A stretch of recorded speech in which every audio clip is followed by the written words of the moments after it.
The Leprechaun's Gold by Pamela Duncan Edwards, illustrated by Henry Cole.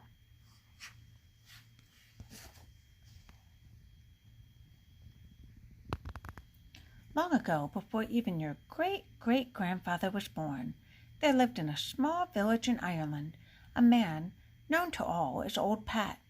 Old Pat was a harpist, and a good one at that. Many a wedding was made merrier by Old Pat's harp.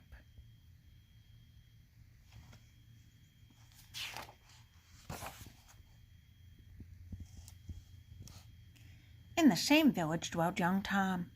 Tom had learned his own harp playing from Pat's teaching, but now Tom thought himself a better harpist than Old Pat.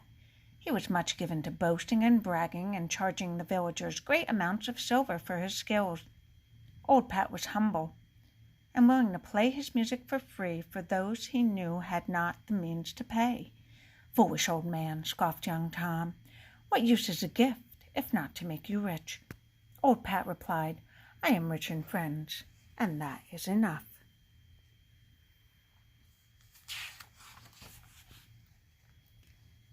It is to be supposed that life would have continued along its way for Old Pat and young Tom had they not seen the announcement.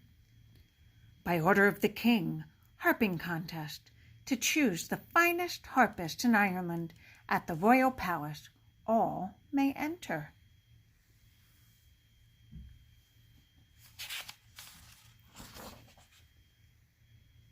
"To be known as the best harpist in Ireland would be an honor indeed," said Old Pat. "Don't waste your time, old man," sneered Tom. "It's a young man like myself they'll be wanting." But Pat shook his head, gathered his few meager possessions for the journey. "Aha," thought young Tom, "if we travel together, he's sure to offer me a bite of his food. That would save me a penny or two."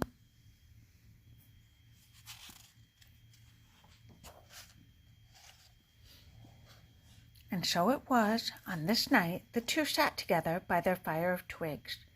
They were footsore and weary from walking the many miles towards the royal palace. As he listened to Pat practicing for the contest, a sudden thought flashed through young Tom's mind. "I could lose to this ridiculous old man." So as Pat turned his head for a second, the wicked boy quickly snapped the string on Pat's harp and pushed his own spare string deep inside his bag. "I'm sorry for your trouble," he said to Old Pat, "but I have no string to lend you, for I might need it myself." Old Pat sighed. He had no money to buy a new string. The harping contest was as good as lost.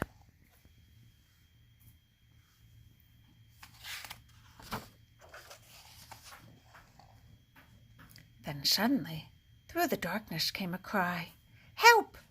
The two men shivered, for they knew tales of tricks played on poor travelers by villain leprechauns.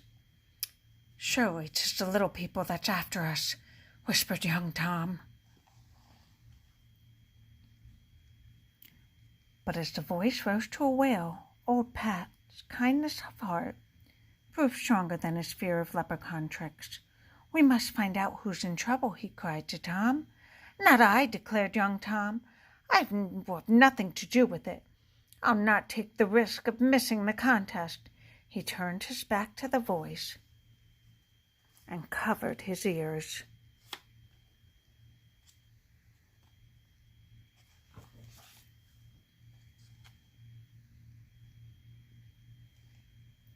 On shaking legs, Old Pat walked towards the sound of the voice. In a clearing, he saw a tiny man with his foot down a rabbit hole. "Help me, sir," cried the little man. "I took off my shoes to rest my feet, and a rabbit has taken hold of my big toe. Help me!" From deep in the burrow came the shrill laugh of the rabbit. "Let go, you rogue!" the little man yelled down the hole. "I'll have you for dinner, you pesky bag of flea-ridden fur."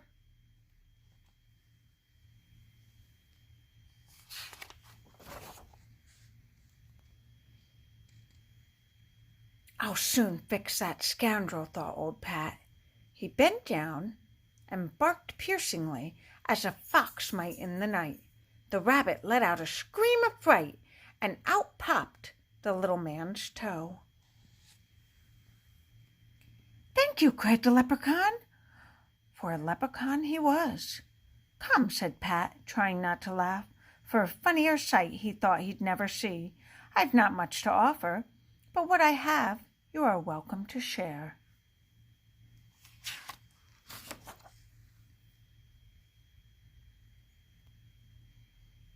Old Pat led the Leprechaun back to the fire. "I see your fellow traveler has up and gone," said the Leprechaun. "A brave fellow indeed he proved to be. But I thank you kindly for your help. I'd like to repay you." "I'll be needing no payment," answered old Pat. He picked up his harp and began to play a soft tune to soothe the little man.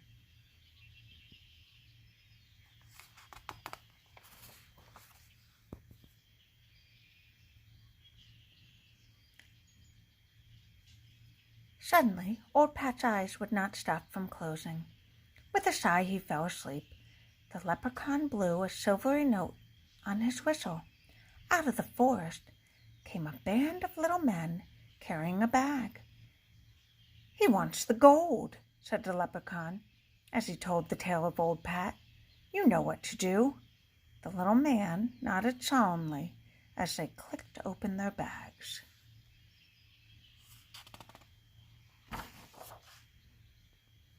When old Pat awakened the next morning, he looked around in fright, but the Leprechaun was gone. "It's a lucky escape I've had," cried old Pat, as he picked up his harp case and head off to the royal palace.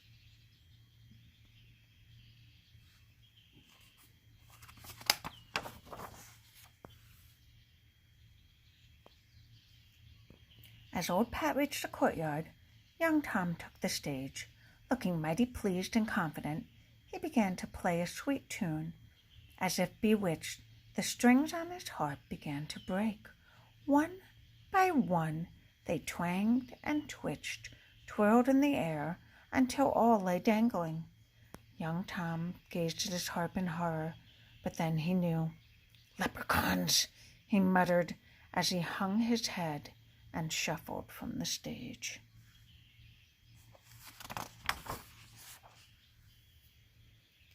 Now it was old Pat's turn.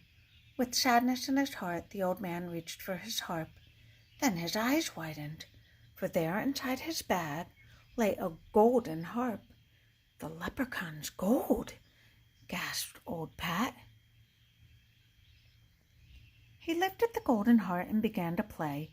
He played the merriest music ever heard, so wonderful that the wind itself stopped to listen. A wild tune it was, which filled the people's hearts with joy and their lips with laughter.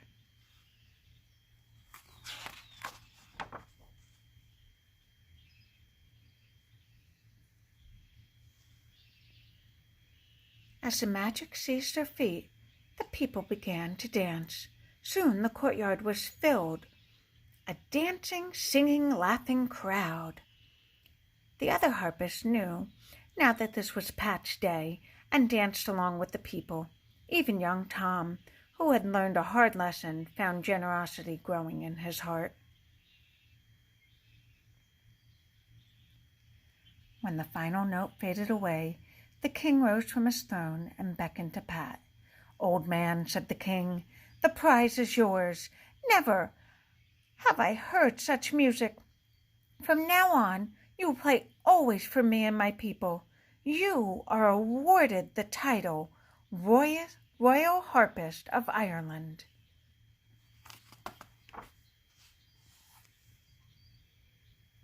From the nearby forest came the tinkling sound of a little leprechaun laughing.